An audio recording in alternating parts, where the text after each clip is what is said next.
زوجة رشيد الوالي توجه رسالة اعتذار. اعتذرت زوجة الفنان رشيد الوالي من نجلها سليم بسبب عدم تمكنها من الاحتفال معه بذكرى عيد ميلاده عبر أحدث منشور لها بحسابها الرسمي على موقع تبادل الصور والفيديوهات انستغرام.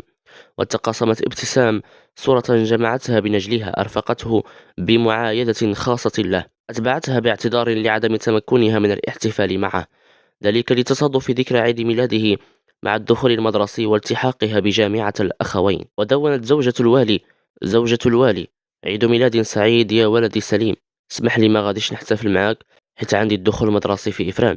يذكر أن ابتسام كانت قد سافرت إلى الصين هذا الصيف من أجل دراستها الصيفية في جامعة فوضان بمدينة شانغهاي. أتبعتها بجولة آسيوية قبل التحاقها بجامعة الأخوين حيث تتابع دراستها العليا.